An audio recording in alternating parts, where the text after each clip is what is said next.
안녕하십니까? 하나원 문학관 TV를 진행하는 손흥섭 시인입니다. 시청자와 문인 여러분, 오늘도 함께 해주셔서 감사합니다. 여러분, 제가 제공하는 방송을 보시고 조금이라도 도움이 되셨으면 좋겠습니다. 도움이 되셨다면 주변의 지인에게도 추천해 주시기 바랍니다. 하나원 시인을 널리 알리는 것은 진행자의 사명이며 큰 보람입니다. 오늘 소개할 자서전은 나의 슬픈 반생기 챕터 115 저류를 소개하도록 하겠습니다. 저류는 1962년 7월 30일 사판으로 발행된 나의 슬픈 반생기 278페이지에 수록된 글을 근거로 방송하게 됨을 알려드립니다. 챕터 115 저류.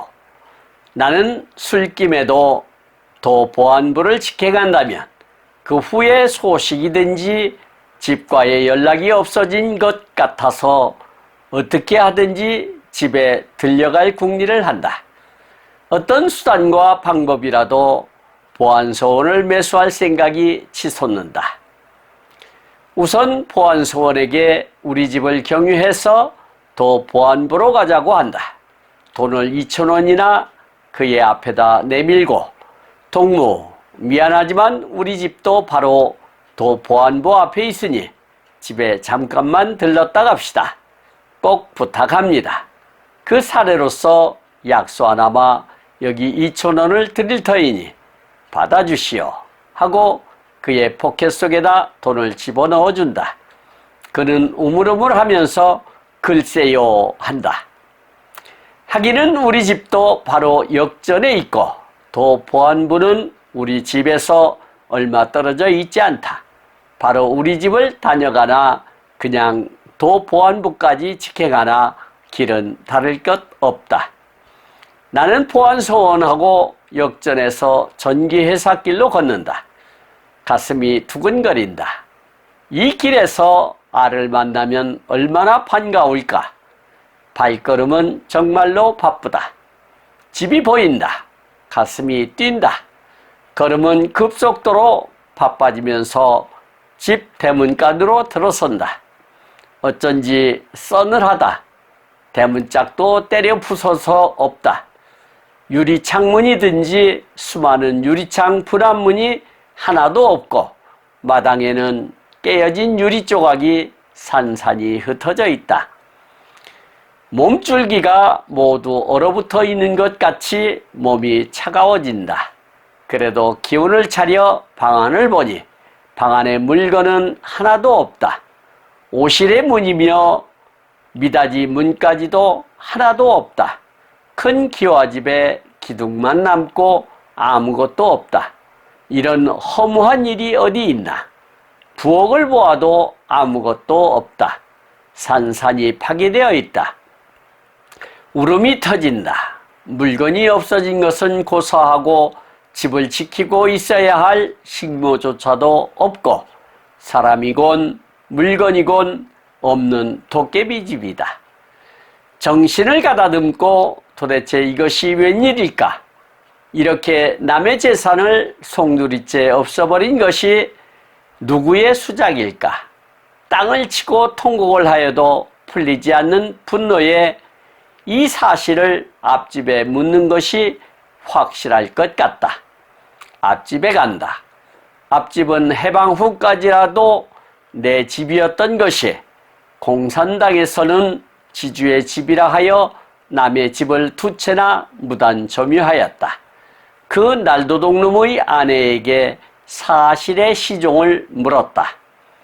그 여자의 말에 의하면 나의 얘기하던 바와 같이 도 보안부에서 반동부자의 재산이라 하여 모든 것을 압수하였다는 것을 말한다. 불같이 타는 분노는 소련과 그 주구들에게 타오른다. 나는 그 역적놈 새끼들은 정말로 날 도적인 마적단일세라고 내까렸다. 나는 보아야 할 공산당의 잔인한 밑바닥의 일부분까지라도 잘 보았다는 생각이 난다.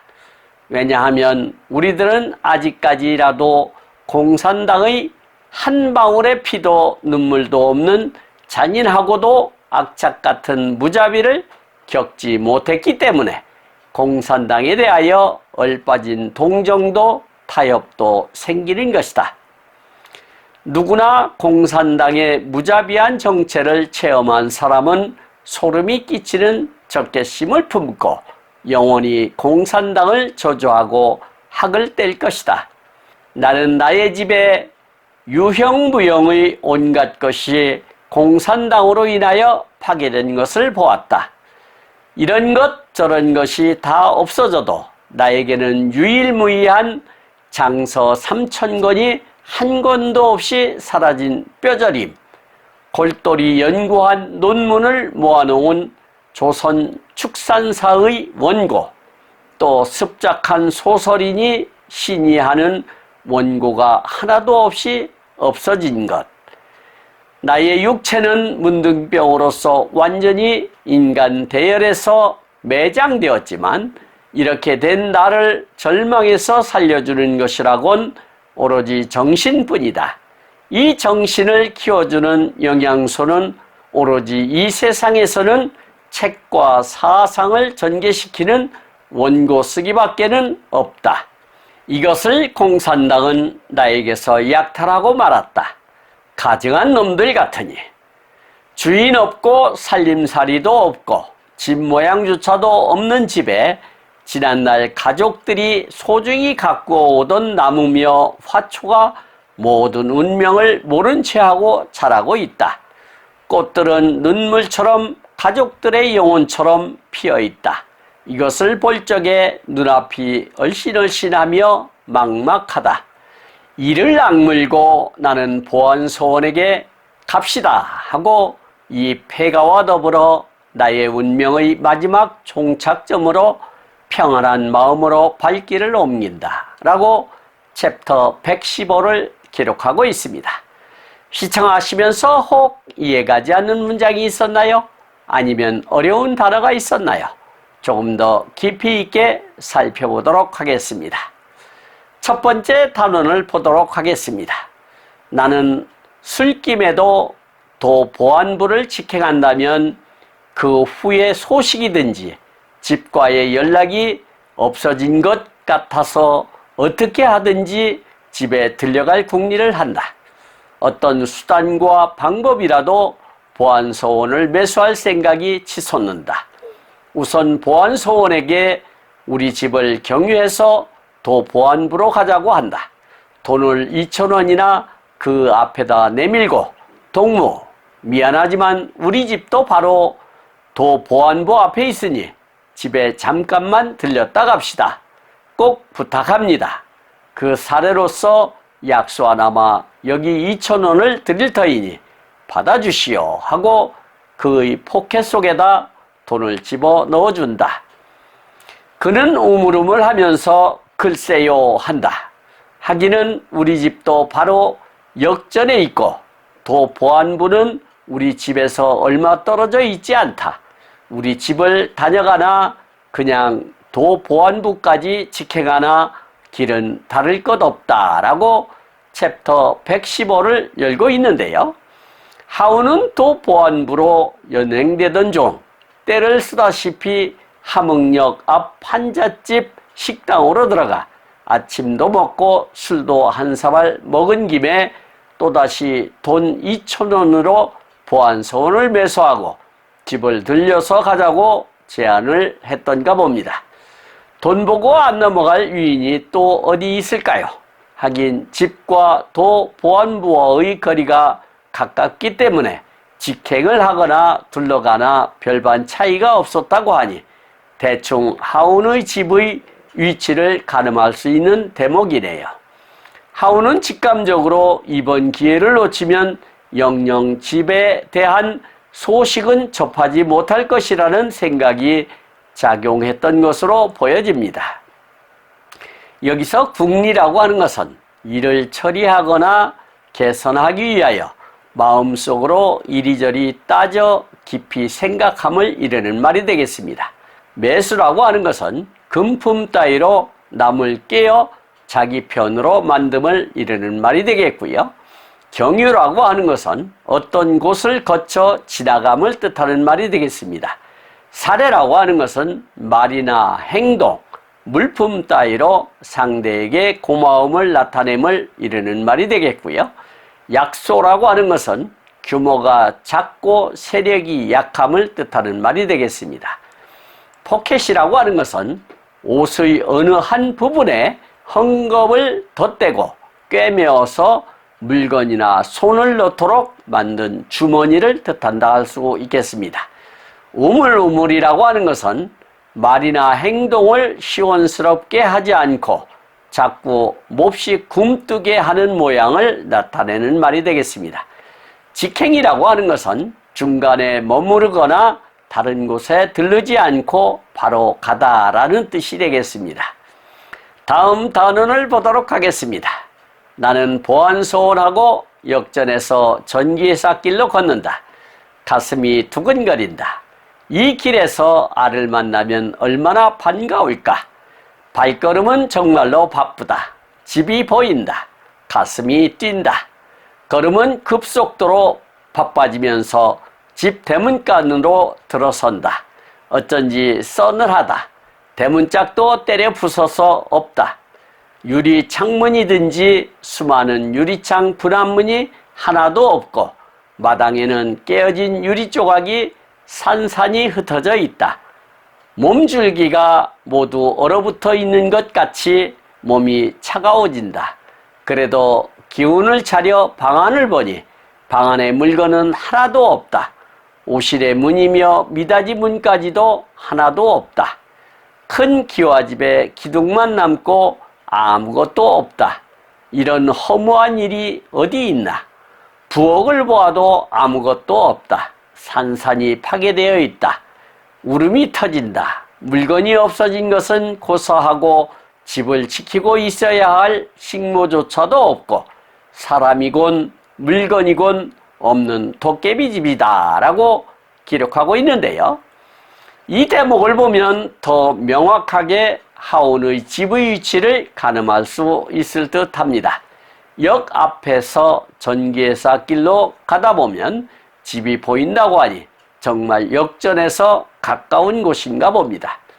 두근거리는 설레임으로 집에 들어섰지만 눈앞에 펼쳐지는 모습은 하온이 월남하고 돌아온 그 며칠 동안에 완전히 폐가가 된 수준이네요. 고래등 같은 기와집에 기둥만 남고 문이며 집기며 심지어 창까지도 다 부수어버렸다고 하니 참담할 뿐이었겠습니다. 그리고 하온이 돌아올 때까지 집을 지키라고 했던 식모 할머니까지 보이질 않았다고 하니 그동안 무슨 일이 벌어졌단 말일까요? 아마도 동생이 김일성 타도로 잡히고 하온마저 행방불명이 되고 나니 해당 관청에서 집안에 있는 모든 것을 압수해가고 마구 부수었던가 봅니다. 반동분자의 집으로 찍힌 것이겠지요. 여기서 급속도라고 하는 것은 움직임의 매우 빠른 정도를 뜻하는 말이 되겠습니다. 그리고 서늘하다 했는데 기분이 좋을 만큼 조금 차가운 느낌이 있다라는 뜻이 되겠고요. 대문짝이라고 하는 것은 대문의 문짝을 이르는 말이 되겠습니다. 분합문이라고 하는 것은 대청마루 앞으로 한 칸에 4짝씩 들이는 긴 창살문을 뜻한다 할 수 있겠습니다. 산산이라고 하는 것은 물건이나 기대, 희망 따위가 여지없이 깨어지거나 흩어지는 모양을 나타내는 말이라 할 수 있겠습니다. 오시레라고 하는 것은 일본식 단어로 벽장, 반침을 뜻하는데 우리나라 표현으로는 붙박이장이라고 할 수 있겠습니다. 미닫이 문이라고 하는 것은 창 또는 문짝을 상하의 문틀에 홈을 파서 끼우고 홈을 따라 미끄러지면서 두꺼비 집이나 벽 속에 밀어 넣음으로써 문 전체를 열고 닫게 한 창호를 말한다 할 수 있겠습니다. 문짝이 하나인 것을 미닫이, 두 짝으로 된 것을 쌍미닫이라고 하며 주로 한옥에 많이 사용된다 할 수 있겠습니다. 허무한이라는 것은 헛되고 무미한이라는 뜻이 되겠고요. 식모라고 하는 것은 남의 집에 고용되어 그 집에서 먹고 자면서 주로 부엌일이나 청소 따위를 맡아 하는 여자를 뜻하며 근래에는 가정부라 칭한다 할 수 있겠습니다. 도깨비집이라고 하는 것은 우리나라의 민간 전설에서 동물이나 사람의 형상을 하고 있다는 잡된 귀신의 하나인데 그가 사는 집을 뜻하나 여기서는 어수선하고 귀신이 나올 법한 집의 분위기를 뜻한다 할 수 있겠습니다. 다음 단어를 보도록 하겠습니다. 정신을 가다듬고 도대체 이것이 웬일일까? 이렇게 남의 재산을 송두리째 없애버린 것이 누구의 수작일까? 땅을 치고 통곡을 하여도 풀리지 않는 분노에 이 사실을 앞집에 묻는 것이 확실할 것 같다. 앞집에 간다. 앞집은 해방 후까지라도 내 집이었던 것이 공산당에서는 지주의 집이라 하여 남의 집을 두 채나 무단 점유하였다. 그 날도둑놈의 아내에게 사실의 시종을 물었다. 그 여자의 말에 의하면 나의 얘기하던 바와 같이 도 보안부에서 반동분자의 재산이라 하여 모든 것을 압수하였다는 것을 말한다. 불같이 타는 분노를 소련과 그 주구들에게 타오른다. 나는 그 역적놈 새끼들은 정말로 날도적인 마적단일세라고 내까렸다. 나는 보아야 할 공산당의 잔인한 밑바닥의 일부분까지라도 잘 보았다는 생각이 난다. 왜냐하면 우리들은 아직까지라도 공산당의 한 방울의 피도 눈물도 없는 잔인하고도 악착 같은 무자비를 겪지 못했기 때문에 공산당에 대하여 얼빠진 동정도 타협도 생기는 것이다 라고 기술하고 있는데요. 얼빠진 하온이 정신을 가다듬고 해방 전까지만 해도 자기의 소유였으나 지주의 집이라고 두 채나 빼앗긴 앞집으로 가 여자 주인에게 전후 사정을 물어보니 도 보안부에서 반동문자의 집이라고 하여 집기나 물품은 모조리 압수해가고 문이나 창문들은 모두 부숴버렸다는 것입니다. 분노에 찬 모습으로 소련과 그 주구들을 날도둑놈인 마적단이라고 성토하고 공산당 조직의 실체를 체험적으로 알게 되었다는 것이죠. 아직까지는 잔인무도한 공산당의 행태를 경험하지 못했기 때문에 설마하고 얼빠진 동정도 타협도 생겼다고 토로하네요. 역시 경험보다 더 값진 진리는 없는 듯합니다. 여기서 송두리째라고 하는 것은 있는 전부를 모두 이르는 말이 되겠고요. 수작이라고 하는 것은 남의 말이나 행동을 하찮고 좋지 않은 것으로 여겨 이르는 말이라 할 수 있겠습니다.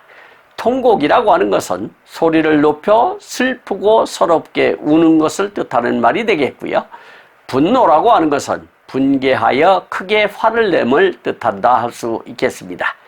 무단점유라고 하는 것은 사전에 허락을 받지 않고 물건이나 영역, 지위 따위를 차지함을 뜻하는 말이 되겠습니다. 날도둑놈이라고 하는 것은 날도둑을 얕잡아 이르는 말로서 몹시 악독한 도둑을 뜻한다 할 수 있겠습니다.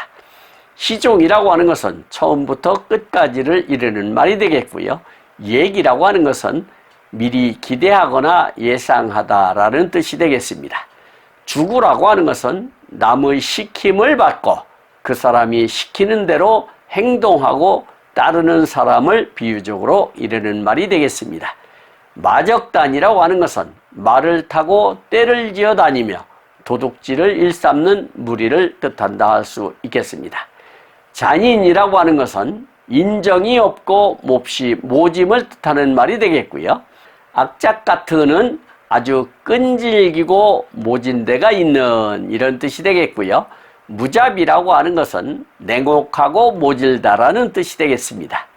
얼빠진 했는데 정신이 혼미해져 멍한 상태가 되다라는 뜻이 되겠습니다. 동정이라고 하는 것은 남의 어려운 처지를 자기 일처럼 알아주거나 가볍게 여기는 마음을 뜻한다 할 수 있겠습니다. 다음 단원을 보도록 하겠습니다. 누구나 공산당의 무자비한 정체를 체험한 사람은 소름이 끼치는 적개심을 품고 영원히 공산당을 저주하고 학을 뗄 것이다. 나는 나의 집의 유형무형의 온갖 것이 공산당으로 인하여 파괴된 것을 보았다. 이런 것 저런 것이 다 없어져도 나에게는 유일무이한 장서 3,000권이 한 권도 없이 사라진 뼈저립, 골똘히 연구한 논문을 모아놓은 조선 축산사의 원고, 또 습작한 소설인이 신이 하는 원고가 하나도 없이 없어진 것, 나의 육체는 문둥병으로서 완전히 인간 대열에서 매장되었지만 이렇게 된 나를 절망에서 살려주는 것이라곤 오로지 정신뿐이다. 이 정신을 키워주는 영양소는 오로지 이 세상에서는 책과 사상을 전개시키는 원고 쓰기밖에는 없다라고 서술하고 있는데요. 하우는 쑥대밭이 된 자신의 생가를 보고 나서 뼈저리게 공산당에 대한 적개심을 품게 되었고 공산당의 실체를 경험하게 되었다고 열변을 토하네요. 특히 하운이 그렇게도 자랑스럽게 생각했던 장서 3,000권과 대학에서 졸업 논문을 발표하기 위하여 수집한 조선 축산사 원고며 습작으로 쓴 시와 산문과 단편 소설류의 원고가 몽땅 사라졌다는데 울분을 토로하고 있습니다. 왜 안 그렇겠습니까? 자신이 심혈을 기울여 작성한 중요한 자료인데 말입니다. 비록 육체는 문둥병으로 망가졌다 손치더라도 하운의 정신세계가 담긴 것이기에 더더욱 절망감이 크지 않았을까 안타까운 일입니다. 정신을 키워주는 영양소는 오로지 책과 사상을 전개시켜주는 원고 쓰는 일밖에 없다는 어록을 남겼네요. 여기서 정체라고 하는 것은 사물이나 사람이 본디 지니고 있는 형상을 뜻한다 할 수 있겠습니다.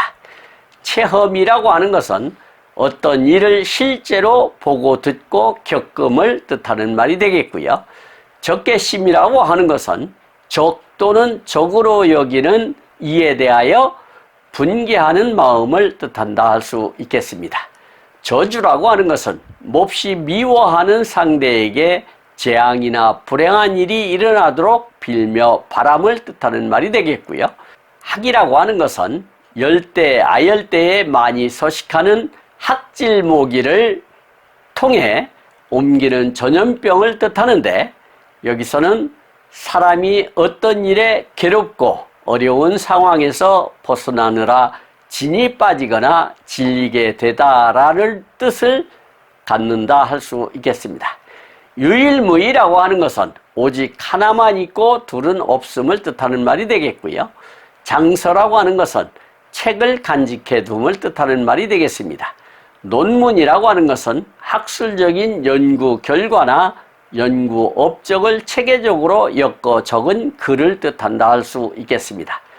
조선 축산사라고 하는 것은 하나운이 중국 북경대학 농학원 축목학계 졸업 논문을 뜻한다 할 수 있겠습니다. 습작이라고 하는 것은 시나 소설, 그림 따위를 연습 삼아 짓거나 그려봄을 뜻하는 말이 되겠고요. 대열이라고 하는 것은 대열의 비표준어로서 대를 지어 늘어선 열을 뜻한다 할 수 있겠습니다. 매장이라고 하는 것은 어떤 사람을 사회에서 활동하지 못하게 하거나 집단에서 버림받게 함을 비유적으로 이르는 말이 되겠습니다. 정신이라고 하는 것은 영혼이나 마음을 뜻한다 할 수 있겠고요. 사상이라고 하는 것은 사회, 정치, 인생 등에 대한 일정한 견해나 생각을 뜻한다 할 수 있겠습니다. 원고라고 하는 것은 인쇄하거나 발표하기 위하여 쓴 글이나 그림 따위를 이르는 말이 되겠습니다. 마지막 단원을 보도록 하겠습니다. 이것을 공산당은 나에게서 약탈하고 말았다. 가증한 놈들 같으니 주인 없고 살림살이도 없고 집 모양조차도 없는 집에 지난날 가족들이 소중히 가꾸어 오던 나무며 화초가 모든 운명을 모른 채 하고 자라고 있다. 꽃들은 눈물처럼 가족들의 영혼처럼 피어 있다. 이것을 볼 적에 눈앞이 얼씬얼씬하며 막막하다. 이를 악물고 나는 보안소원에게 갑시다 하고 이 폐가와 더불어 나의 운명의 마지막 종착점으로 평안한 마음으로 발길을 옮긴다 라고 챕터 115를 마감 짓고 있습니다. 하우는 공산당의 약탈을 보고 모든 마음을 정리했던 것으로 보여집니다.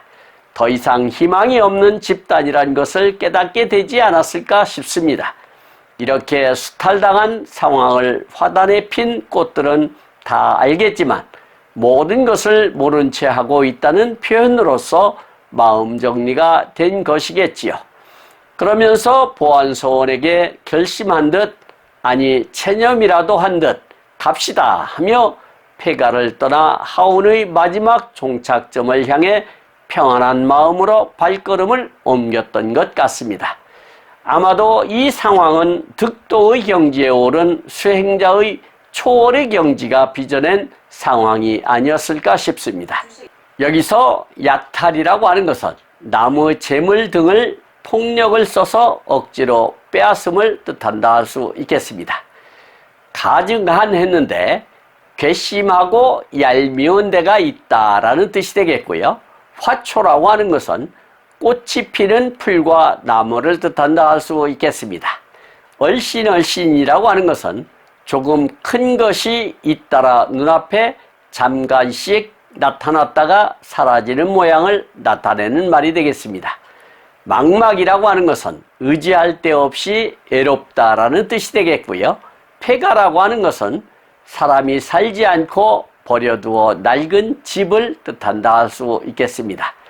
종착점이라고 하는 것은 어떤 사물이 마지막으로 가 닿는 지점을 뜻한다 할 수 있겠고요.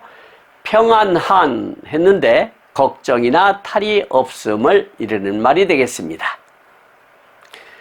지금까지 함께 하신 시청자와 문인 여러분 감사합니다. 제가 하나온 문학관 TV를 방송하는 이유는 고난과 역경을 딛고 문학의 꽃을 피우신 하나온 시인을 널리 알리기 위해서입니다. 여러분의 주변이나 하나온 시인에 관심 있으신 분께서는 인터넷 포털 다음의 카페에서 하나온 문학관을 검색하여 가입하시면 고 하나온 시인에 대한 다양한 자료를 접할 수 있으며 많은 시인과 문학활동을 함께 할 수 있습니다. 그리고 유튜브에서 하나온 문학관 TV를 검색하시면 하나온 시인의 진면목을 발견하실 수 있습니다. 다음 제308화는 하나온 시인의 자서전 나의 슬픈 반생기 챕터 116 황천지를 소개하도록 하겠습니다. 그리고 광고 말씀드리겠습니다. 하나온 문학관에서는 화면의 사진과 같이 문인의 등용문인 제호 파랑새라는 문학지를 6월 20일경과 12월 20일경 두 차례 발간하고 있습니다. 존경하는 문인 여러분의 소중한 작품을 적극적으로 모아주셔서 11번째 파랑새가 지난 6월 20일경 푸른 하늘을 홀홀 날아 문인 여러분의 보금자리로 날려보냈습니다. 참여하여 주신 문인 여러분께 하나온 시인을 대신하여 감사의 말씀을 올립니다. 더욱더 알찬 내용으로 찾아뵙겠습니다. 감사합니다. 진행의 손흥섭이었습니다.